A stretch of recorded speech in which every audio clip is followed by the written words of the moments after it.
আগেই বলেছি, যার সাথে জড়িত রয়েছে জান্নাত না হয় জাহান্নাম, সরাসরি হয় জান্নাত না হয় সরাসরি জাহান্নাম, কোনো রকমের বাধা বিঘ্ন নাই। যার সাথে জড়িত রয়েছে দুনিয়ার প্রকাশ্য শাস্তি, মানে হবেই হবে, সে দুনিয়াতে শাস্তি পাবেই পাবে। এবং যার সাথে রয়েছে রিজিকের ঘাটতি এবং বৃদ্ধি, সেটা হচ্ছে আত্মীয়তার সম্পর্ক রক্ষা করে চলা। এই বিষয়টা নিয়ে স্টাডি করতে গিয়ে কোরআন এবং হাদিসের বাণীগুলো যখন দেখতেছিলাম, আশ্চর্য লেগেছে যে ইসলামে যেই বিষয়টাকে যত বেশি গুরুত্ব দিয়ে আমাদেরকে তালকিন করা হয়েছে, আমরা মানুষেরা ওই বিষয়গুলোতে তত বেশি নাফরমান, তত বেশি অমান্যকারী। এটা খুবই আশ্চর্যজনক একটা ব্যাপার লেগেছে। আমি তো ভাবছিলাম যে এই বিষয়ে তেমন কোনো কথা নাই হয়তো, কিন্তু সুবহানাল্লাহ, কোরআন হাদিসে এই মর্মে যথেষ্ট কথা রয়েছে। আসলে আমি আপনাকে দেখাই যে এটা কত বড় একটা ব্যাপার, যেটা অধিকাংশ মুসলিমরা আমরা তা থেকে গাফিল হয়ে গেছি। এক তো এটি ইহুদিন আসারাদের চরিত্রের মধ্যে আছে, কিন্তু মুসলিমরাও ওই পথ অবলম্বন করবে এটা কোনোদিন হওয়ার ছিল না। কেননা যেহেতু আমাদের শিক্ষা বলে একটা, আর তার বিপরীত আমরা হয়ে যাচ্ছি। তো আত্মীয়তার সম্পর্কের গুরুত্ব সম্পর্কে অনেক গভীর কথা আছে। প্রথমে আমি বলবো আত্মীয় কারা, এটা আপনি আগে নিজে থেকে জেনে নেন। আত্মীয় বলতে এখানে কাকে উদ্দেশ্য করা হয়েছে? সিলাতুর রাহিম, রাহিম বলা হয় যাদের সাথে রক্তের সম্পর্ক। তার প্রথম পার্সন হচ্ছে বাবা, তারপর তার দ্বিতীয় পার্সন হচ্ছে মা, যাদের সাথে আত্মীয়তার সম্পর্ক আল্লাহ সুবহানাহু ওয়া তাআলা জুড়ে দিয়েছেন। এটা হচ্ছে সব থেকে আপন, মা বাবা। এবং এই দুইজনকে কেন্দ্র করে যারা আসবে, বাবার দিক থেকে দাদা পরদাদা পর্যন্ত 4টা স্টেপ যাবে, মায়ের দিক থেকে নানা পরনানা 4টা স্টেপ যাবে, বাবার দিককে কেন্দ্র করে চাচা ফুফু এদের সন্তানগণ সবাই, মায়ের দিক থেকে খালা মামা এবং এদের সন্তানগণ, এরা হচ্ছে আত্মীয়। মর্যাদায় কাকে আপনি আগে রাখবেন? প্রথম স্টেপটা পেয়ে গেছে মা। রাসূলুল্লাহ সাল্লাল্লাহু আলাইহি ওয়াসাল্লাম, এমনকি আল্লাহ সুবহানাহু ওয়া তাআলা যে কোনো বিধানের ক্ষেত্রে মাকে সবার প্রথমে রেখেছে, মানে আল্লাহর পরেই মার হক। যদি এইভাবে বলেন, আল্লাহ সুবহানাহু ওয়া তাআলার হক স্রষ্টা হিসেবে, সৃষ্টি হিসেবে প্রথম হক রাসূলুল্লাহ সাল্লাল্লাহু আলাইহি সাল্লামের, তার পরের ব্যক্তি জীবনে যখন আসবে তার প্রথম হকটাই হচ্ছে মা। রাসূল কয়েকবার রিপিট করেছেন, এটা আমরা জানি। দ্বিতীয় ধাপে আসবে বাবা, যে সবচেয়ে বেশি মর্যাদাবান। এই বাবা মাকে কেন্দ্র করে বাবার দিক থেকে সবচেয়ে বেশি সম্মানিত হচ্ছে চাচা, জ্যাঠাও এর অন্তর্ভুক্ত। যদি বাংলা ভাষায় চাচা জ্যাঠাকে পৃথক করা হয়, মানে একই জিনিস, বাবার ভাই। মায়ের দিক থেকে প্রাধান্য পেয়ে যাবে খালা, এরা হবে 2 নম্বর স্টেপ। তৃতীয় স্টেপে আসবে ফুফু আর মামা, এটা তৃতীয় স্টেপ। চতুর্থ স্টেপে আসবে বা সন্তান, সন্তান এবং ভাই এবং বোন। আশ্চর্য লেগেছে যে সন্তানের জায়গায় রাসূলুল্লাহ সাল্লাল্লাহু আলাইহি সাল্লাম ভাই এবং বোনকে মর্যাদা দিয়েছেন। এবং কোরআনে সে মিরাসের ঘটনা রয়েছে, যাদের সন্তান নাই তাদের সন্তানের ভাগটা তার ভাই বোন পাবে। কিভাবে পাবে? এটা সূরা নিসার মধ্যে আপনি ডিটেলস পেয়ে যাবেন। তার মানে ভাই অথবা বোনকে নিজের সন্তানের সাথে তুলনা করা হয়েছে। যেমন মূসা আলাইহিস সালাম তার ভাইকে ঠিক সন্তানের মতোই যেন তিনি আল্লাহর কাছে পেশ করেছিলেন। তো ভাই হচ্ছে সন্তানের মতো। আজকে ভাই বোনকে মানুষ কতটা ইগনোর করে চলে, আজকের বক্তব্যের কিছু হইলে আপনাদের অন্তরে গিয়ে কাঁদবে। তো মর্যাদার দিক থেকে একজন ব্যক্তি তার সন্তানকে যতটা শ্রদ্ধা করে, সন্তানকে যতটা ভালোবাসে, সন্তানের হক যতটা তার খেয়াল রাখে, তার ভাই তার বোন ততটা তার কাছ থেকে হক রাখে। তৃতীয় স্টেপ, চতুর্থ স্টেপ ধরে নেন। পঞ্চমে আসবে তখন ওই যে ফুফু মামা, তারপরে আদার্স অন্যান্য ব্যক্তিগণ। এরপরের স্টেপে আসবে বাপ মা যাদের নাই, সবচেয়ে গ্রহণযোগ্য হচ্ছেন খালা, খালার মর্যাদা সব থেকে বেশি। তারপরে আসবে ফুফু বা চাচা বা মামা। তারপরে আসবে তারা যাদের সাথে সম্পর্ক রাখতেন, বাবার বন্ধুবান্ধব মায়ের বন্ধুবান্ধব, তারা থাকবে সবচেয়ে বেশি সম্মানিত। এটা হচ্ছে আত্মীয়। এদের সাথে কি আচরণ করতে হবে এটা কোরআন হাদিস আমাদেরকে জানানো হয়েছে। আসলে এদের সম্পর্কটা কেমন, মানে এদের হুকুমটা কি, এদের সাথে আত্মীয়তার সম্পর্কটা বজায় রাখা, এটার হুকুমটা কি, কোরআনে এবং হাদিসে স্পষ্টভাবে আমাদেরকে আদেশ করা হয়েছে। যেভাবে আমাদের উপরে সালাত ফরজ, সিয়াম হজ জাকাত ফরজ সামর্থ্যবানদের, ঠিক আত্মীয়তার সম্পর্ক রক্ষা করা তার উপরে ফরজ। জাকাত যেমন যার যতটুকু মালিক ততটুকু, কেউ 50,000 টাকার জাকাত দেয়, কেউ 5 কোটি টাকার জাকাত দেয়, তাহলে সম্পদের উপর ভিত্তি করে তার হক আসবে। আত্মীয়তার সম্পর্ক ঠিক তাই, যার যতটুকু ক্ষমতা আছে তাকে ততটুকু তার আত্মীয়তার সম্পর্ক রক্ষা করে চলতে হবে, ওটা ওইরকম ফরজ। এই মর্মে আল্লাহ সুবহানাহু ওয়া তাআলা কোরআনে বেশ কিছু আয়াত রয়েছে, তার মধ্যে একটা আয়াত সূরা নিসাতে পেয়ে যাবেন 36 নম্বর আয়াতে। আল্লাহ বলেছেন ওয়াবুদুল্লাহ ওয়ালা তুশরিকু বিহি শাইআন, আল্লাহর আদেশ, তোমরা আল্লাহর ইবাদত করবে, আল্লাহর সাথে কাউকে শরীক করবে না। ওয়াবিল ওয়ালিদাইনি ইহসানা, তারপরে তুমি তোমার পিতামাতার সাথে উত্তম আচরণ করবে। যেহেতু স্টেপ বাই স্টেপ আল্লাহ বর্ণনা করেছেন, যদিও পিতামাতা নিকট আত্মীয়দের অন্তর্ভুক্ত, কিন্তু আল্লাহ পিতামাতাকে তাদের থেকে বের করে এনেছেন, তারপর আবার আত্মীয়দের কথা বলেছেন।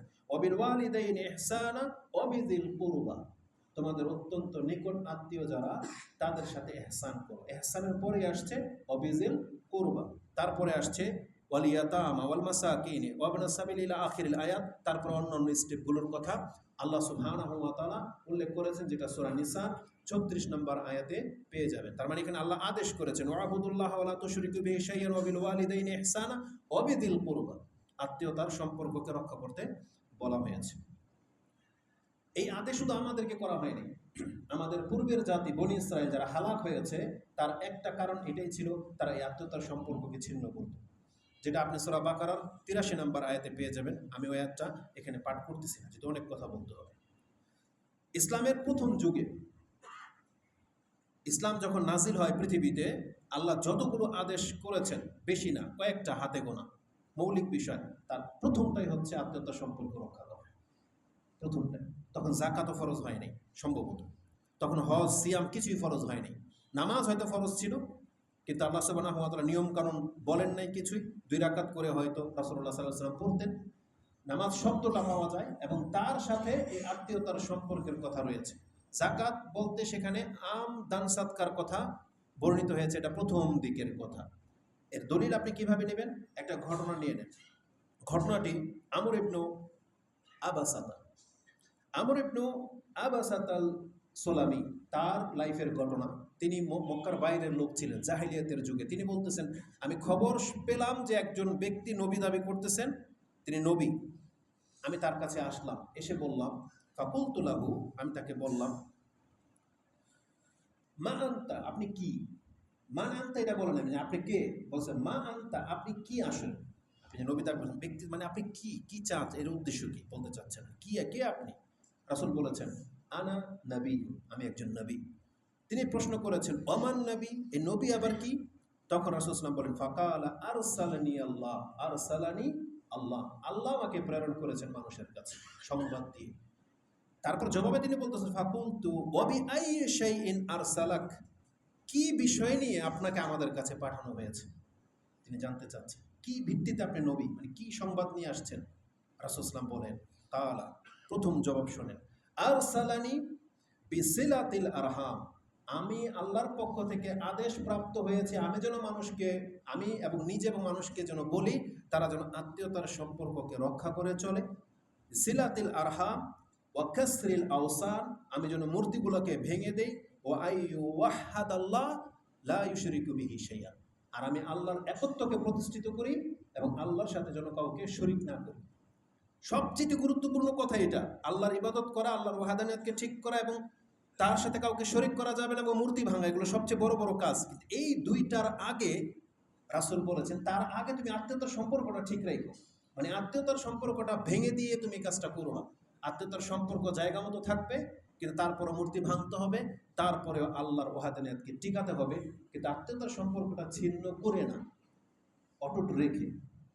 তারা আপনার সাথে যা আচরণ করবে করে, কিন্তু ইসলামের নীতি হলো বাপ মা যদি কাফেরও হয়, ইসলাম বলতেছে তার সাথে সম্পর্ক আপন জায়গায় ঠিক থাকবে, কিন্তু আপনাকে ইসলাম পালন করে যেতে হবে। মানে আমি এটা বিশেষ অনেক কথা আসবে, কিন্তু এখানে এতটুকুই বলি। তো তিনি বলতেছেন আমি নবী হয়ে আসছি, এটা প্রথম যুগের ঘটনা। মক্কায় লুকিয়ে যখন কেউ ইসলাম গ্রহণ করে নাই, মাত্র কয়েকজন, তার মধ্যে তিনি জিজ্ঞেস করেছেন ওমান তাবাক, আপনাকে কে অনুসরণ করে? তখন তিনি বলতেছেন আল হুররু ওয়াল আবদু, আমাকে তো স্বাধীন ব্যক্তির অনুসরণ করে, গোলামরাও অনুসরণ করে। তার মানে এখানে আবু বকর এবং বেলাল রাদিয়াল্লাহু তাআলাকে উদ্দেশ্য করা হয়েছে, কারণ তারা তখন সেখানে উপস্থিত ছিলেন। এই ব্যক্তি শুনে তখন বলতেছেন ওয়ানা তাবিউক, আমিও আপনার একজন অনুসারী হয়ে গেলাম। তখন রাসূল বলছে তুমি পারবা না, তুমি দেখতে পাচ্ছ আমার এবং আমার সঙ্গীদের অবস্থা, কিছু মানুষ তো হাবাসে হিজরত করে চলে গেছে আবাসনিয়া। আর এই দুইজনের অবস্থা তোমরা দেখতেই পাচ্ছ। বরং তুমি লুকিয়ে রাখো, তুমি তোমার পরিবারের কাছে ফিরে যাও। যখন তুমি জানবে যে ইসলাম শক্তিশালী হয়ে গেছে বা আমি মোহাম্মদ প্রকাশ লাভ ঘটেছি, তখন তুমি আমার সাথে সাক্ষাৎ করো। এই লোক তাই করেছে। পরে সাহাবী মদিনায় এসে ইসলাম গ্রহণ করেছেন। তার ঘটনাটা ইমাম মুসলিম রাহিমাহুল্লাহ তার 7 নম্বর অধ্যায় কিতাবুল ফাদাইলুল কোরআন 1825 নম্বর 1815 নম্বর এই হাদিসটা আপনি পেয়ে যাবেন। 7 নম্বর অধ্যায়ের 1815 নম্বর। তাহলে তিনি প্রথম যে সবক ওজিফা ইসলামের পাচ্ছেন সেটা কি? আত্মীয়তার সম্পর্ক অটুট রাখার দাওয়াত রাসূল সাল্লাল্লাহু আলাইহি ওয়াসাল্লাম দিতেন। ঘটনা মনে আছে আপনাদের?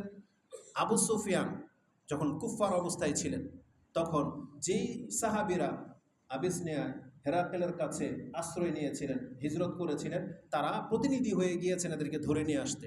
তখন হেরাকাল আবু সুফিয়ানকে জিজ্ঞেস করেছিল যে আমি তাদেরকে দিব এক শর্তে, আগে তার সম্পর্কে আমাকে জানতে হবে।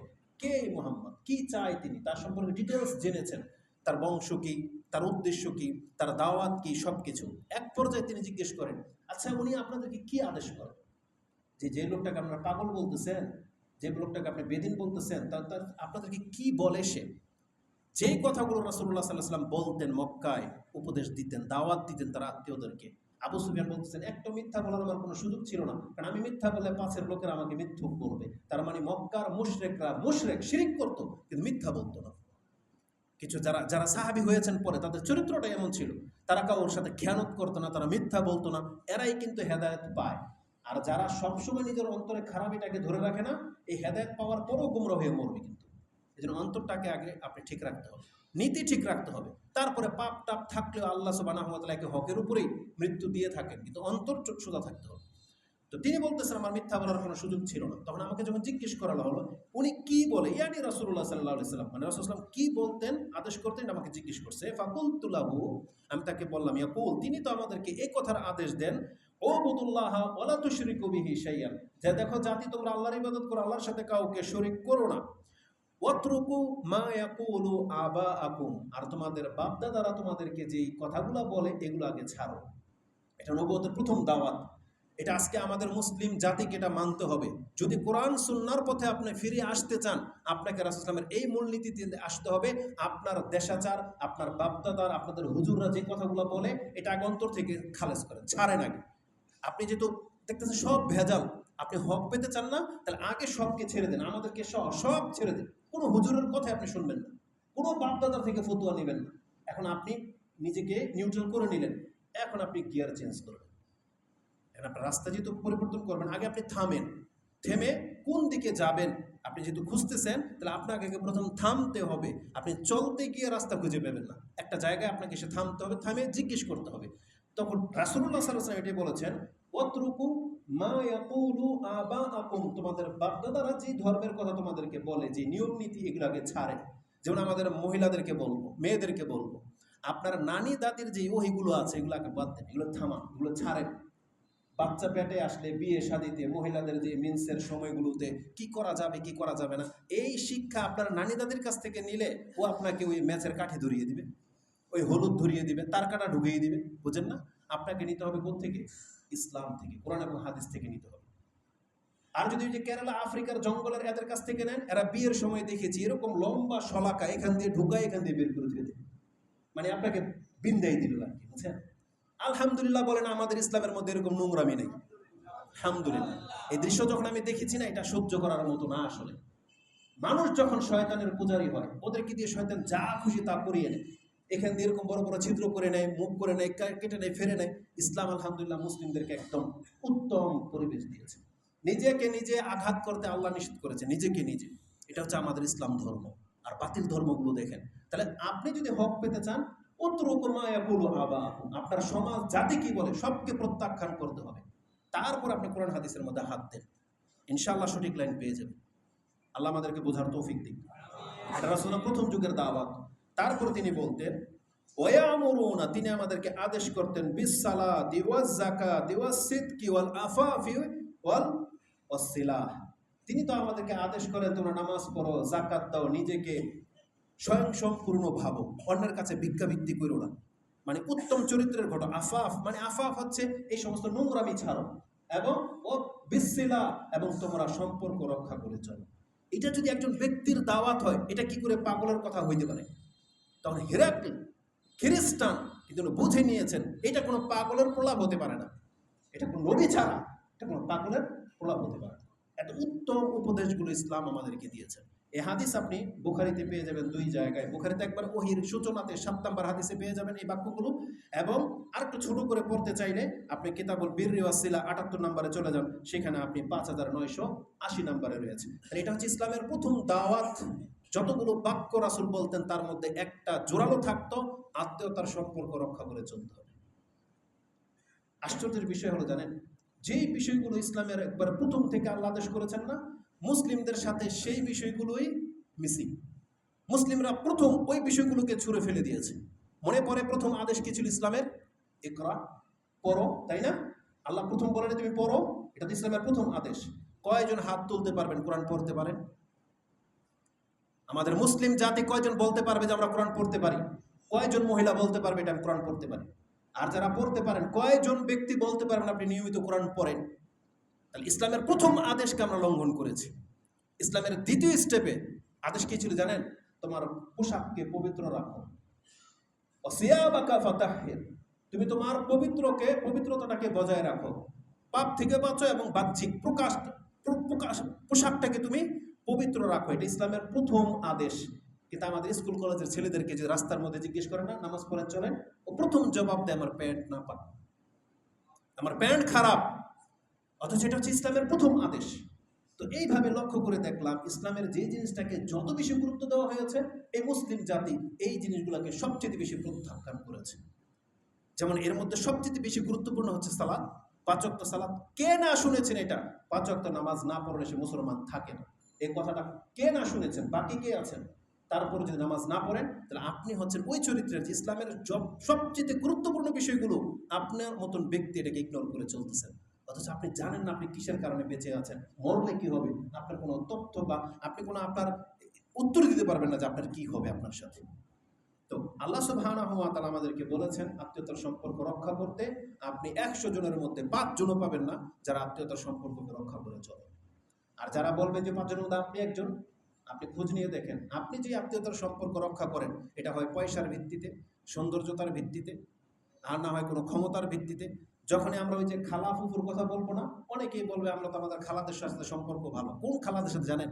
যে খালার হয়তো পয়সা আছে, অথবা যে খালার সুন্দর একটা মেয়ে আছে, তাদের সাথে দেখবেন খালাতো ভাইয়ের খুব ভালো সম্পর্ক। খালা যাদের ফুয়াতো মামাতো ভাই আছে সুন্দর হ্যান্ডসাম, কার উদাহরণ দেব, আমাদের চেয়ে অনেকে আছেন, দেখবেন তাদের সাথে তার মার সাথে খুব ভালো সম্পর্ক। কিন্তু যে খালার কিচ্ছু নাই, না মেয়ে আছে না ছেলে আছে, তাদেরকে আমরা কোনোদিন জিজ্ঞাসা করি না। হাসছি কেন জানেন? এই যে এই কথাটাকে মনে পড়ে, আমরা তো পরিবেশ নিয়ে চলি, দেখি তো কার অ্যাটিটিউড কি। না, আল্লাহ সুবহানাহু ওয়া তাআলা যখন খালাকে মান দিয়েছেন, সেই খালা যদি কোটিপতি হয় তাও সে আপনার কাছে সম্মানিত, আর এই খালা যদি অভাবী হয় তাহলে আরো বেশি সম্মানিত, কারণ তার মর্যাদা আল্লাহর কাছে ভিন্ন। একটু পরে সে হাদিস আসবে। তো আত্মীয়তার সম্পর্ক রক্ষা করে চলা এটা আমাদের উপরে ফরজ করা হয়েছে, এবং এটা যারা বাদ দিচ্ছেন, কেটে দিচ্ছেন বা সম্পর্ক রাখেননি, আপনার সম্পর্ক রাখা বলতে কি বোঝায় সেটাও বলা উচিত। শুধুমাত্র জীবনে একবার আপনি ফোন দিবেন, বা ওই কুরবানি ঈদের সময় আসলে চামড়ার টাকাটা খালাকে দিবেন, ফুফুকে দিবেন, আর না হয় এক পুটলা ওই অন্যদের মতো মাংস পাঠাবেন, আর রমজান মাসের ফেতরাটা খালাকে ফুফুকে বা চাচাকে এদেরকে দিবেন, জাকাতের কিছু টাকা দিলেন, আপনি ভাবতেছেন তো আত্মীয়তার সম্পর্ক রক্ষা করে চলি, আপনি মিথ্যু প্রমাণিত হবেন। এগুলোকে আত্মীয়তার সম্পর্ক রক্ষা করা বলে না, বরং আত্মীয়তার সম্পর্ক রক্ষা করা হচ্ছে আজকে আপনি কি খাবেন, যেটা আপনার টেনশনে আছে আপনাকে খোঁজ নিতে হবে আপনার ওই আত্মীয়র ঘরেও কি এরকম কোনো ব্যাপার আছে কিনা, থাকলে আপনার ক্ষমতা থাকলে সেটাকে পুরো করতে হবে। কিন্তু আমরা যদি আমাদের আত্মীয়দেরকে আসলে এক একজন করে নিয়ে নিতাম না, তাহলে পৃথিবীতে আর কেউ অভাবী থাকতো না।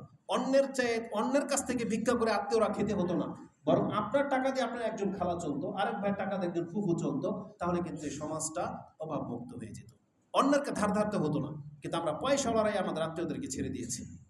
এটা শুধু ওই রমজান মাসের জন্য বহাল রেখেছি না, এটা চলবে না। আত্মীয়তার সম্পর্ক হচ্ছে প্রতিদিনের সাথে একটা ঘটনা। নামাজ যেমন 5 ওয়াক্ত, ঠিক এরকম প্রতিদিনের ঘটনা, যখন তখন প্রয়োজন হতে পারে, যখন তখন তাকে দেখতে হতে পারে। এটা হচ্ছে আত্মীয়তার সম্পর্ক বোঝার। যারা এটা করেন না, ছেড়ে দিয়েছেন, তাদের সরাসরি জাহান্নামের কথা আছে। আল্লাহ সুবহানাহু ওয়া তাআলা বলেন, ওয়াল্লাযীনা ইয়ানকুসুনা আহাদাল্লাহি মিন বাদি মিসাকিহি ওয়া ইয়াকতাউনা মা আমারাল্লাহু বিহি আইয়ুসালা, যারা আল্লাহ সুবহানাহু ওয়া তাআলার সাথে অঙ্গীকার করার পরেও সেটা ভঙ্গ করে এবং আল্লাহ যাদের সাথে সম্পর্ক অটুট রাখতে বলেছে কিন্তু সে অটুট রাখে না, ওয়া ইউফসিদুনা ফিল আরদ, এবং জমিনের মধ্যে ফাসাদ সৃষ্টি করে, আল্লাহ বলেছেন উলাইকা লাহুমুল লা'নাহ, আল্লাহর লানত পড়ে যাবে তাদের উপরে, আল্লাহ অসন্তুষ্টি তাদের উপরে। আল্লাহ সুবহানাহু ওয়া তাআলা বলেছেন উলাইকা লাহুমুল লা'নাতু ওয়া লাহুম সুউদ দার, এবং তাদের জন্য অত্যন্ত খারাপ একটা জায়গা নির্ধারণ করা হয়েছে। এই সুউদ দার কি? জাহান্নাম। এটা অত্যন্ত খারাপ একটা জায়গা। সূরা রাদ 13 নম্বর সূরার 25 নম্বর আয়াতে আপনি এটা পেয়ে যাবেন। আর রাসূলুল্লাহ সাল্লাল্লাহু আলাইহি ওয়াসাল্লাম কি বলেছেন জানেন? যে হাদিস আপনি বুখারী এবং মুসলিমে পেয়ে যাবেন। বুখারীতেও কিতাবুস সিলা বিররি ওয়াস সিলা 78 নম্বর অধ্যায়ের হাদিস হচ্ছে 5984, এবং মুসলিমেও কিতাবুল বিররি ওয়াস সিলার মধ্যে হাদিস হচ্ছে 6414। তাতে জুবাইর বিন মুতঈম আখবারাহু আন্নাহু সামিআ নবী সাল্লাল্লাহু আলাইহি ওয়াসাল্লাম ইয়াকুল লা ইয়াদখুলুল জান্নাহ কাতিয়াতুন, আই ইয়ানি কাতিয়া রাহিমিন, যেই ব্যক্তি আত্মীয়তার সম্পর্ক ছিন্ন করেছে সে কোনোদিন জান্নাতে ঢুকতে পারবে না। একে ডাইরেক্ট বলা হয়েছে লা ইয়াদখুলুল জান্নাহ, সে জান্নাতে ঢুকতে পারবে না। তাহলে এটা হচ্ছে দলিল প্রমাণ যে আত্মীয়তার সম্পর্ক রক্ষা করে চলা ফরজ, কারণ এখানে তো সম্পর্কে শাস্তির কথা আছে।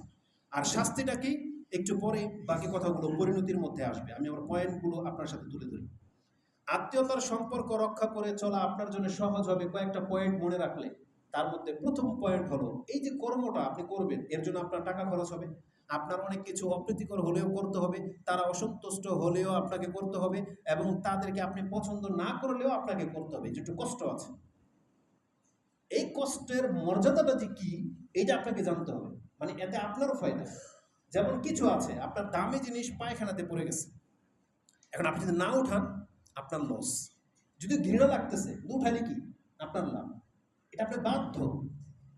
আর কিছু জিনিস আছে আপনি পয়সাওয়ালা হতে চান, তাহলে তো আপনাকে এই ব্যবসায় নামতে হবে, তখন আপনি কিন্তু সেই ব্যবসায় নামেন। জিজ্ঞেস করেন কোন ব্যবসায় বেশি লাভ, রাতারাতি পয়সাওয়ালা হওয়া যায়, এরকম কোনো ব্যবসা যদি কেউ তালাশ করে থাকেন তাহলে একটা ব্যবসার কথা এখানে রয়েছে।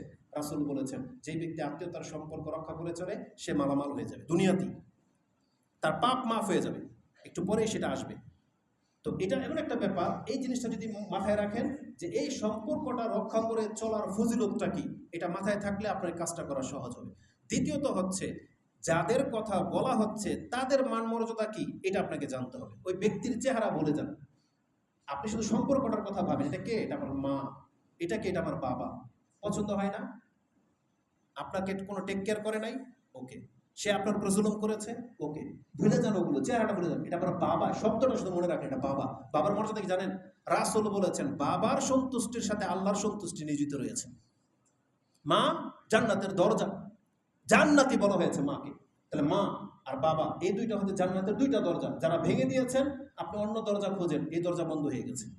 আপনার ক্ষমতা থাকলে এখন নামাজ দিয়ে ঢোকার চেষ্টা করেন, জিহাদ করে ঢোকার চেষ্টা করেন, অর্থ সম্পত্তি খরচ করে দান সাদকা দিয়ে ঢোকার চেষ্টা করেন, কিন্তু সবচেয়ে সহজ দরজা ছিল আপনার জন্য পিতা এবং মাতা, যেটা দিয়ে আপনি ভেঙে দিয়েছেন, ঢুকতে পারবেন না সেই দরজা দিয়ে। আর তাদের বাকি আছে, আমাদেরকে আল্লাহ সুবহানাহু ওয়া তাআলা সহজ করুন, আমাকে সহ আমাদের মুসলিম ভাইয়েরা যেন আমাদের বাপ মার প্রতি যেন আমরা ইহসান করতে পারি।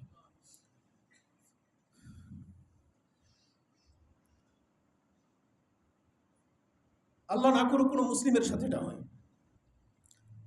গতকালকের যেটা দৃশ্য দেখলাম, প্রেমের কারণে একটা নিছক একটা দুনিয়ার ফালতু পাপের কারণে একটা ছেলে মাদ্রাসায় পড়ে সে তার মাকে হত্যা করে দিয়েছে। না, মুসলিমদের এটা উচিত না। যেখানে আল্লাহ সুবহানাহু ওয়া তাআলা বলেছেন যে ওয়ালা তাকুল লাহুমা উফ, আমরা আমাদের বাপ মার সাথে অনেক বেশি খারাপ আচরণ করি, অথচ বলা হয়েছে এটা দরজা। আল্লাহ সুবহানাহু ওয়া তাআলা তাদেরকে এত বেশি মান মর্যাদা দিয়েছেন যেটা আমরা আসলে রক্ষা করে চলতে পারবো না।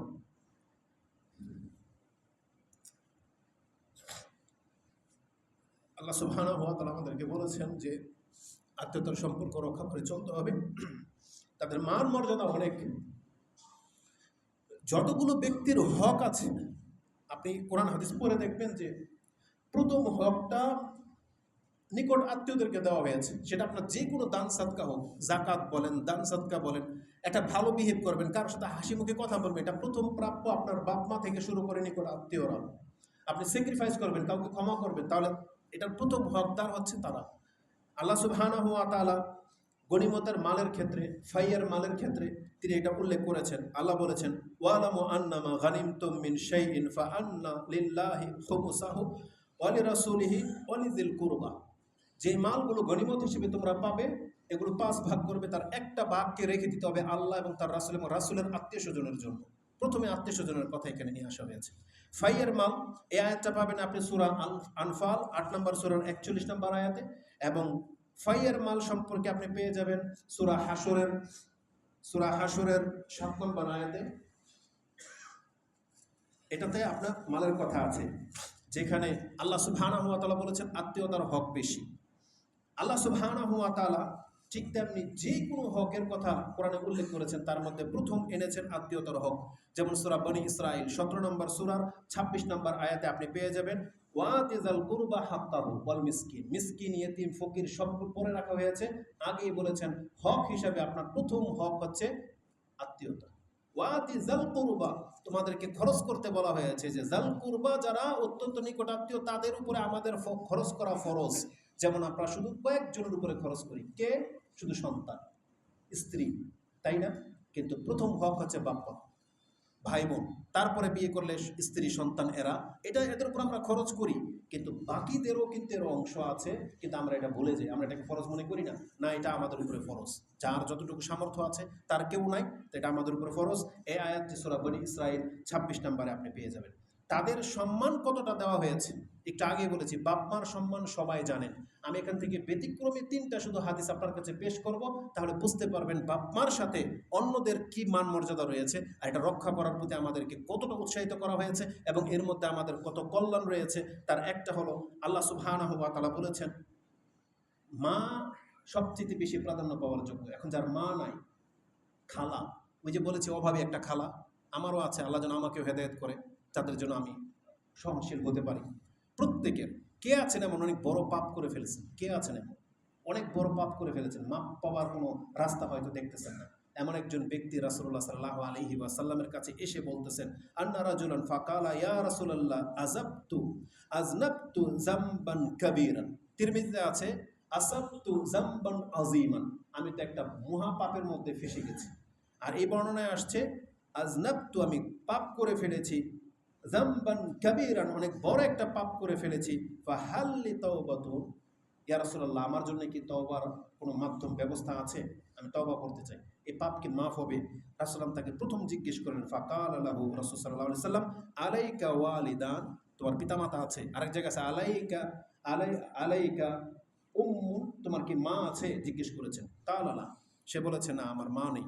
রাসূল সাল্লাল্লাহু বলেছেন ফাকালা ফালাকা খালাতুন, তোমার কি কোনো খালাদের মধ্যে কোনো খালা আছে? বলছে না, আমার খালা আছে। ফাকালা রাসূল সাল্লাল্লাহু আলাইহি ওয়াসাল্লাম ফাবিররাহা, তার সাথে তুমি উত্তম আচরণ করো, ইজান এইটা করলে তোমার পাপ মাফ হয়ে যাবে। ফাবিররাহা, এই হাদিস মুসনাদে আহমদে রয়েছে 4624, সহিহ ইবনে হিব্বানে 4435 রয়েছে 435, তিরমিজিতে হাদিসটি 1940 রয়েছে। তার মানে খালার মান এত, খালার সাথে মায়ের মতো বিহেভ করলে রাসূল বলেছেন বড় পাপ পর্যন্ত মাফ হয়ে যায়। আর মায়ের সাথে বিহেভ করলে কি হবে? তাহলে জান্নাত। আর খালার সাথে যদি কোনো সম্পর্ক ভালো রাখেন, যে কোনো ক্ষেত্রে যে কোনো অন্যায় যদি হয়ে যায়, তাহলে আগে খালার কাছে যান, দেখেন তার কোনো কিছু করতে পারেন কিনা। একটা নুকতা পেয়ে গেলাম, এটা হচ্ছে তওবার বড় একটা মাধ্যম, এবং হাদিস সহিহ, রাসূল বলেছেন হ্যাঁ ফাইজান, তাহলে এটা করলে তোমার পাপ মাফ হয়ে যাবে। কেন? কারণ রাসূল সাল্লাম বলেছেন আল খালাতু বিমানজিলাতিল কারণ খালার মান হচ্ছে মায়ের সমান। যার মা নাই, তার খালা হচ্ছে তার মা, মর্যাদার দিক থেকে। এটা আপনি হাদিস তিরমিজিতে 1904 নম্বরে পেয়ে যাবেন।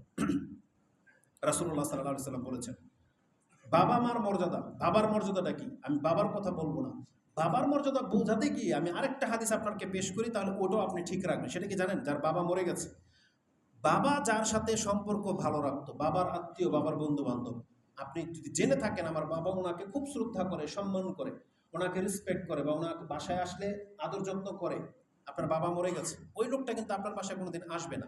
কারণ সে জানে যার কাছে আমি যেতাম ও তো নাই, কিন্তু আপনাকে সেই ভূমিকাটা পালন করতে হবে। এটা যদি আপনি করেন, এটা হচ্ছে যতগুলো নেকির পথ আছে তার মধ্যে সবচেয়ে বড় নেকির পথ এটা। রাসূল বলেছেন, আমি না। মানে নেকির খাতের মধ্যে যতগুলো উত্তম খাত আছে তার মধ্যে এটা একটা। রাসূলের ভাষাটা এটা, ইন্না আবাররাল বিররা, নিশ্চয়ই বীর মানে ভালো কাজের মধ্যে সবচাইতে প্রাধান্য পাওয়া যোগ্য যেটা আবাররাল বীর, সেটা কি? আই ইয়াসিলা রাজুল আহালা আইয়াসিলা রাজুলা আহালা ওয়াদ্দি আবিহি, তার বাবার ঘনিষ্ঠদের সাথে যদি সম্পর্ক বজায় রাখা হয় তাহলে এটা হবে আপনার সৎকর্মের অনেক বড় একটা সৎকর্ম। যে হাদিস ইমাম তিরমিজি রাহিমাহুল্লাহ কোট করেছেন 1903 নম্বর পেয়ে যাবেন। তাহলে আপনি বাবার মর্যাদাটা এবার বুঝেন। বাবার বন্ধুদের সাথে যদি ভালো আচরণ ঠিক রাখা হয় তাহলে বাবার মর্যাদাটা কি হতে পারে এটা আপনার অন্তরে গেঁথে নেন। চতুর্থ ধাপে আমি আপনাকে একটা পার্সনের কথা বলবো, সেটা হচ্ছে কন্যা, সন্তান এবং বোন। যাদের বোন আছে, যাদের মেয়ে আছে, তাদের সম্পর্কে একটা হাদিস শুধু বলবো আদব আল মুফরাদ থেকে। ইমাম বুখারীর একটা কিতাব রয়েছে আদব আল মুফরাদ, তার 42 নম্বর পর্বে গিয়ে পেয়ে যাবেন 79 নম্বর হাদিস। রাসূল বলেছেন, লা ইয়াকুনু লি আহাদিন সালাসাতু বানাতিন আও সালাসাতু আখওয়াতিন, যার 3টা মেয়ে আছে অথবা 3টা বোন আছে, ফায়ুহসিনু ইলাইহিন্না, তাদের সাথে যেই ব্যক্তি উত্তম আচরণ করবে, উত্তমভাবে তাদেরকে লালন পালন করবে, ইল্লা দাখালাল জান্নাহ, তাহলে এই ব্যক্তি এই 3টা মেয়ে অথবা 3টা বোনের কারণে জান্নাত পেয়ে যাবে। এটা ইমাম বুখারী রাহিমাহুল্লাহ তার আদবুল মুফরাদের মধ্যে এই হাদিসটা উল্লেখ করেছেন। আরেক বর্ণনায় রয়েছে, ফাকাদ ওয়াজাদাত লাহুল জান্নাতুল বাত্তাতুন, রাসূল বলেছেন তার জন্য জান্নাত নির্ধারিত, পাবে সে জান্নাত। বাত্তাতুন ফাকালা রাজুলুন মিন বাদিল কওম, তাদের মধ্য থেকে একজন ব্যক্তি বলল, ওয়াইসনাতানি ইয়া রাসূলুল্লাহ, 3টা মেয়ে তো নাই, 3টা বোন তো নাই, 2টা আছে। রাসূল বলেছেন, ওয়াইসনাতানি, যার 2টা বোন আছে আর 2টা বোনের সাথে যদি সে উত্তম আচরণ করে তাহলে এটাও তার জন্য জান্নাতের সার্টিফিকেট হয়ে যাবে। এটা ওই আদব আল মুফরাদের মধ্যে পেয়ে যাবেন 78 নম্বর হাদিস। এখানে থেমে আমি একটু বলতে চাই, আজকে আমাদের বোনদের দিকে একটু নজর রাখেন তো। আমরা ভাইরা কি মনে করি? আমাদের বাপদের উদ্দেশ্যে বলতে চাই, আপনি আপনার মেয়ের সাথে কি আচরণ করেন? বিয়ে দেওয়ার পর তার বিয়েটা সঠিক জায়গায় হয় নাই, তার স্বামীর বাড়িতে সে অত্যাচারিত হচ্ছে, আপনাকে জানানোর পরে কিন্তু আপনি এটাকে কোনো পাত্তা দিচ্ছেন না। এই মহিলাটা সারা জীবন নির্যাতনের শিকার হচ্ছে শুধু এইটা বলে যে তার যাওয়ার কোনো জায়গা নাই। পুরুষের উপরে ধিক্কার জানাতে হবে। এটা তো সন্তান তো আপনার, বিয়ে তো হয়েছে একটা বিশেষ কারণে, এটা আল্লাহ সুবহানাহু ওয়া তাআলার নিয়ম, তার প্রয়োজন ছিল, কিন্তু ওখানে সে ফেসে গেছে। অথচ আপনি আপনার মেয়েকে উদ্ধার করার জন্য কোনো তৎপরতা করবেন না, ভাইয়েরা মুখ ফিরিয়ে থাকবেন যে এই ঝামেলা কে পোহায়। আপনি কিয়ামতের মাঠে কি জবাব দিবেন? ভাবি যখন তার মেয়ের কাছ থেকে মুখ ফিরিয়ে নেয় তাহলে ভাইয়ের কথা কি বলবো? এটা মোটেও কাম্য নয়। আপনাকে খোঁজ নিতে হবে আপনার মেয়ের স্বামীর বাড়ির কি অবস্থায় আছে, এটা খোঁজ নিতে হবে। ধর্মীয় ইস্যুকে কেন্দ্র করে অনেক ঝামেলা হয়, যৌতুককে কেন্দ্র করে অনেক ঝামেলা হয়। আপনার মেয়ে হয়তো বলতে বলতে থেমে গেছে, কিন্তু সে ওই নীরবে সেটা সহ্য করে নিচ্ছে। আমাদের কাছে তো ফোন আসে, আমাদের কাছে তো বলে, এজন্য আমরা বলতেছি আপনাকে, এটার পরিসংখ্যান কিন্তু অনেক। কিন্তু আজকে আমরা ভাইয়েরা বাবারা মুখ ফিরিয়ে নিয়েছি বিদায় আজকে আমাদের এই মানে এদের এই অবস্থা হয়েছে। আর বেশ কিছু স্ত্রীরা আছে, ভাই যদি কোনো বোনের আদর যত্ন করে তাহলে এই স্ত্রীরা হিংসা করে, বোনকে দেখতে পারে না। অথচ আপনি জানেন এমন একটা ভাই কিন্তু আপনিও আকাঙ্ক্ষা করেন, প্রত্যেকটা স্ত্রী তো আকাঙ্ক্ষা করে যে আমার যদি এমন একটা ভাই থাকতো। তাহলে ওর ভাই যখন ওকে এতটা সম্মান করে, শ্রদ্ধা করে, আর্থিক দিক থেকে সাহায্য করে, এটা কোনো মহিলার জেলাসি হিসাবে নেওয়া উচিত নয়, কারণ কিয়ামতের মাঠে কিন্তু আপনি ফেসে যাবেন। আর সবচেয়ে বড় কথা হচ্ছে, আমি বাপদেরকে বলতেছি, ভাইদেরকে বলতেছি, আপনি আপনার বোনদের প্রতি একটু যত্নশীল হন। আল্লাহ আমাকে সহ আপনাদেরকে এই কাজটা করার তৌফিক দান। তো আত্মীয়তার সম্পর্ক সম্পর্কে যত কথাই বলবো এটা অনেক প্রেশার হয়ে যাবে। ইবাদতের মধ্যে এটা অনেক গুরুত্বপূর্ণ একটা ব্যাপার। শর্টলি আমি শুধু আরেকটা দুই একটা হাদিস আপনাকে বলে দিই। যারা জানবেন যে এটার মর্যাদাটা কি, আল্লাহ সুবহানাহু ওয়া তাআলা যখন সমস্ত সৃষ্টিকে সৃষ্টি করলেন, সব সৃষ্টি থেমে আছে, ওই সময় এই আত্মীয়তার সম্পর্ক উঠে দাঁড়িয়েছে। দাঁড়িয়ে আল্লাহর কাছে বলতেছেন, আল্লাহ এই আত্মীয়তার সম্পর্ক আমাকে নষ্ট করা হবে পৃথিবীতে, আর আপনার কাছে আশ্রয় চাওয়ার এটাই উপযুক্ত জায়গা। আল্লাহ বলছে, হ্যাঁ উপযুক্ত জায়গা। তখন তিনি আশ্রয় চাইলেন যে তাহলে আমার মর্যাদাটা কি হবে, আমাকে তো মানুষ নষ্ট করবে। তখন আল্লাহ সুবহানাহু ওয়া তাআলা বলেছেন, তুমি কি এতে সন্তুষ্ট নও? ওয়াকালা বালা ইয়া রাব্বি কালা নাম আমা তারদাউনা আন আসিলা মান ওয়াসালাকি ওয়া আকতা মান কাতাআকি। তোমার সম্পর্কটাকে যে নষ্ট করবে, আপনি তো সম্পর্কটা যে নষ্ট করবে, আমি আল্লাহ তার সাথে সম্পর্কটা নষ্ট করে দেব। তোমার সাথে যে সম্পর্কটা অটুট রাখবে, তোমাকে যে পালন করবে, আমি আল্লাহ তার সাথে সম্পর্কটা অটুট রাখবো। তুমি কিন্তু সন্তুষ্ট হয়ে গেছে আত্মীয়তার সম্পর্ক। এতটা মান আল্লাহ সুবহানাহু ওয়া তাআলা এই আত্মীয়তার সম্পর্ককে রক্ষা করার জন্য দিয়েছেন। আপনি চাইলে পড়তে পারেন সূরা মুহাম্মদের 22 নম্বর আয়াত এবং তার তাফসীরে হাদিস আপনি বুখারী এবং মুসলিম থেকে পেয়ে যাবেন। বুখারীতে হাদিসটি 5984 এবং মুসলিমে হাদিসটি 6412 নম্বরে রয়েছে। আরো আশ্চর্যের ব্যাপার হলো এই হাদিসটা অন্যভাবে কিভাবে আসছে জানেন? বলা হয়েছে এই আত্মীয়তার সম্পর্কটা রক্ষা করতে হবে, এই কথাটা লেখা আছে আরশের নিচে ঝুলন্ত অবস্থায় ঝুলিয়ে দেওয়া হয়েছে। সেই হাদিস আপনি পাবেন কোথায়? মুসলিমে। হাদিস হচ্ছে 6413। আর রাহিম মুআল্লাকুন বিল আরশ তাকুলু মান ওয়াসালানি ওয়াসালাহুল্লাহ ওয়া মান কাতাআনি কাতাহুল্লাহ। লেখা আছে আমার সাথে যে সম্পর্ক ঠিক রাখবে আল্লাহ তার সাথে সম্পর্ক ঠিক রাখুক, আমার সাথে যে সম্পর্ক খারাপ করবে আল্লাহ তার সাথে সম্পর্ক খারাপ করুক। কেটে দেখুন, এটা লেখা আছে। আমি তার আগে বুঝি নাই, কিন্তু ভাবতে ভাবতে যখন আসলাম ঝুলন্ত কথাটা কেন আসছে, আচ্ছা বলেন তো আমরা কি ঝুলাই? আপনি দেখতে পাবেন কিছু দোকানে টোটকা ঝুলায়, টোটকা, কাঁচামরিচ, লেবু আর পেঁয়াজ। আর আপনার ঘরে কি আছে? আয়াতুল কুরসি, 5 নকশা, অমুক তমুক সূরা, তাবিজ কবজের নকশা, এগুলো ঝুলানো। আমি ওগুলোর কথা বলতেছি না। মানুষ কি ঝুলায় রাস্তাঘাটে দেখতে পাবেন। রাস্তাঘাটের মধ্যে বিভিন্ন বড় বড় বোর্ড, ব্যানার, বেস্টন বিশেষ কারণে ঝুলায়। ওটার দিকে নজর দিলে আপনি এটা কিছু জানতে পারবেন। আর কিছু সংকেত আছে, আপনাকে সাবধান করা হচ্ছে যে সামনে রাস্তা নাই, ক্রস। তারপর যদি আপনি যান নিচে বায়ে মোড় বা আচমকা মোড় লেখা থাকে, আপনি যদি ওটা ফলো না করেন তাহলে অ্যাক্সিডেন্ট হবে। তারপরে লেখা আছে সামনে ক্যামেরা, আপনি গাড়ি স্লো হয়ে যাবে। এই জন্যই কিন্তু ঝুলানো হয়। আর হাইপার মার্কেটে ঝুলানো হয়, দামি কোনো জিনিস আসলে তার উপরে লেখা থাকে এত% ডিসকাউন্ট ঝুলানো হয়। কেন? যাতে মানুষ সতর্ক সাবধান হয় এবং লাভবান হয়। আল্লাহ সুবহানাহু ওয়া তাআলা আরশের নিচে এটাকে ঝুলিয়ে রেখেছেন। কিয়ামতের মাঠে যখন বিচার শুরু হবে তখন এটা দেখতে পাবেন যে এই সংকেতটা ছিল যে আল্লাহ বলেছিলেন যে যেই ব্যক্তি আত্মীয়তার সম্পর্ক রক্ষা করবে তার সাথে আল্লাহর সম্পর্ক ঠিক থাকবে, যারা আত্মীয়তার সম্পর্ক নষ্ট করেছে তার সাথে আল্লাহর কোনো সম্পর্ক নেই। কি হবে সেই দিন যারা এটা নষ্ট করেছেন? লেখা কিন্তু আছে, আমাদেরকে জানিয়ে দেওয়া হয়েছে। এটা কিন্তু বোর্ড কিন্তু লাগানো আছে, আপনাকে সতর্ক করে দেওয়া হয়েছে, এটা আমাদেরকে জানানো হয়েছে। আল্লাহ সুবহানাহু ওয়া তাআলা আমাদেরকে এটা রক্ষা করা, চলার তৌফিক দান করুন, আমিন। আত্মীয়তার সম্পর্ক রক্ষা করার মর্যাদা সম্পর্কে একটু আগেই বলেছি যে আত্মীয়তার সম্পর্ক রক্ষা করার সাথে জান্নাতের সম্পর্ক রয়েছে। দুনিয়াবি ফায়দা তো অনেকেই চান। দুনিয়াবি ফায়দা কি? একটু আগেই বলেছি। কে চায় যে আমি আরো বেশি বেশি ভালো হয়ে বাঁচবো? কে চায় আমার সম্পদ বৃদ্ধি হোক? রাসূলুল্লাহ সাল্লাল্লাহু আলাইহি ওয়াসাল্লাম বলেছেন মান সাররাহু ওয়া ফি রিওয়ায়াতিন মান আহাব্বা, যে পছন্দ করে বা যে এটাকে সন্তুষ্ট নিজের জন্য মনে করে, আইয়ুবসাতালাহু ফি রিজকিহি, তার রিজিকের মধ্যে প্রসার ঘটুক, ও আইয়ুন সাআলাহু ফি আসারিহি, আর তার সময়ের মধ্যে বরকত হোক। তার মানে সে একটা ভালো অবস্থান নিয়ে পৃথিবীতে বেঁচে থাকবে। এটা কে পছন্দ করে? এই দুইটা জিনিস কিন্তু মানুষের খুব চাহিদার জিনিস, যে আমি ভালোভাবে বেঁচে থাকবো এবং সচ্ছলতার সাথে। এটা কে না চায়? তাহলে রাসূল বলেছেন যে এটা চায় ফালিয়াসিল রাহমাহু, তাহলে সেই জন্য তার আত্মীয়তার সম্পর্ককে ঠিক রাখে। তার মানে আপনি খালা ফুফুর সাথে সম্পর্ক ঠিক রাখতেছেন, তারা আপনাকে কিছু দিতে পারতেছে না, কিন্তু বেনিফিটটা কে দিবে? আল্লাহ দিবে। তাদের হয়ে আল্লাহ দিবে। আর আল্লাহ যখন কাউকে দেয় খালা ফুফুর মতো দিবে না, কারণ খালা ফুফু দিয়ে আল্লাহ তাকে সন্তুষ্ট করতে পারবে না, কিন্তু আল্লাহ যখন দিবে আল্লাহর মতো করে দিবে। এই জন্য রাসূল সাল্লাল্লাহু আলাইহি ওয়াসাল্লাম বলেছেন তাহলে সেদিন ফালিয়াসিল রাহমাহু। এই হাদিস বুখারী মুসলিমে রয়েছে। বুখারীতে হাদিসটি আপনি পেয়ে যাবেন 2067 এবং মুসলিমে হাদিসটি 6417 রয়েছে। এটা হচ্ছে আপনার ফয়দা। আর শাস্তিটা কি? একটা হাদিস শুধু এই মর্মে বলবো, যেহেতু সময় পাস হয়ে গেছে। রাসূলুল্লাহ সাল্লাল্লাহু আলাইহি ওয়াসাল্লাম বলেছেন 2টা পাপ এমন রয়েছে যেই পাপের শাস্তি আল্লাহ তাকে দুনিয়াতেও দেবে এবং কিছুটা শাস্তি রেখে দেবে পরকালের জন্য। মানে শাস্তিতে তাকে মাফ করা হবে না, দুনিয়াতে তো শাস্তি দিবেই দিবে, আবার কিছু শাস্তি বাকি রেখে দেবেন আখিরাতে তাকে শাস্তি দেওয়ার জন্য।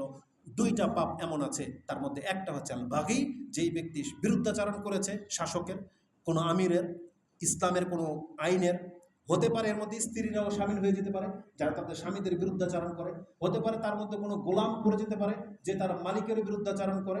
এক কথায় যত বিরুদ্ধাচারণ করা বাগি আছে, যারা আল্লাহর বিরুদ্ধাচারণ করতেছে, যারা ইসলামিক রাষ্ট্রের নায়কের বিরুদ্ধাচারণ করতেছে, তাদের হচ্ছে সেই শাস্তি দুনিয়াতেও তাদেরকে আল্লাহ শাস্তি দিবেন, আর পরকাল আল্লাহ সুবহানাহু ওয়া তাআলা রেখে দিবেন, এবং নগদ নগদ।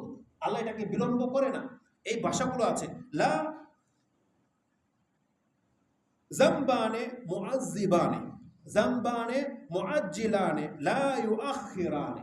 রাসূল বলেছেন দুইটা পাপ তার শাস্তি নগদ নগদ আসে, দেরি করা হয় না। তার একটা হচ্ছে আল বাগি ওয়া কাতিয়াতু রাহিমিন, একটা হলো আত্মীয়তার সম্পর্ককে ছিন্ন করা। এই হাদিসটি মুসনাদ আহমদে 20,380-তে রয়েছে। তার মানে এখানে নগদ নগদ শাস্তি আপনাকে পেতে হবে যদি কেউ আত্মীয়তার সম্পর্ক নষ্ট করে।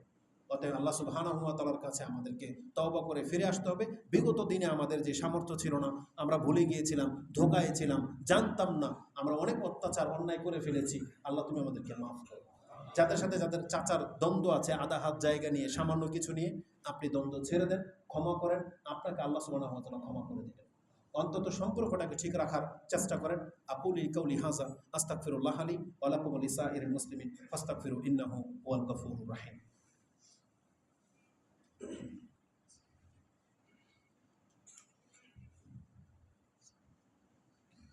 আলহামদুলিল্লাহি রাব্বিল আলামিন ওয়াসসালাতু ওয়াসসালামু আলা আশরাফিল আমবিয়াই ওয়াল মুরসালিন নবিয়িনা মুহাম্মাদিন ওয়া আলা আলিহি ওয়া সাহবিহি আজমাইন ওয়া বা'দ।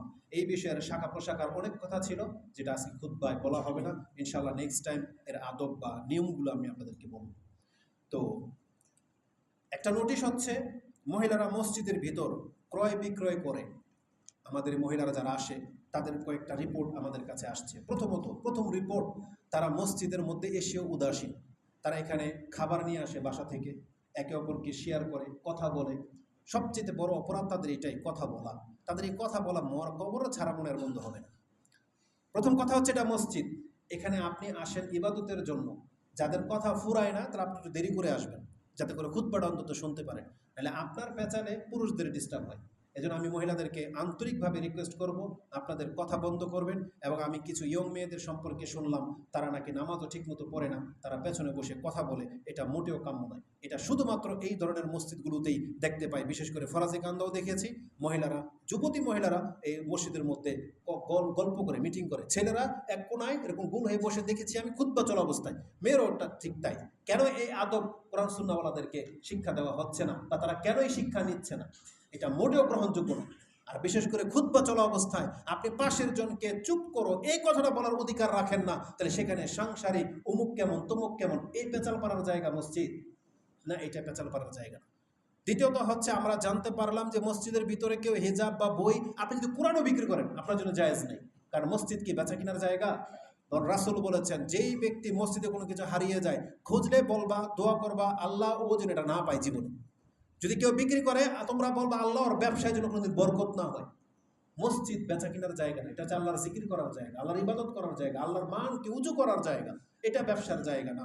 এই জন্য আমরা আমাদের মা বোনদেরকে খুব আন্তরিকতার সাথে রিকোয়েস্ট করব, পরবর্তীতে যেন এই ধরনের কোনো কথা আমাদের কানে না আসে। এবং এক বোন দোয়া চেয়েছেন, সফি সাহেবের মা, সফি সাহেব নিজে মারা গেছেন না, দোয়া চেয়েছেন। একজন মহিলা মারা গেছেন, তার জন্য দোয়া চেয়েছেন।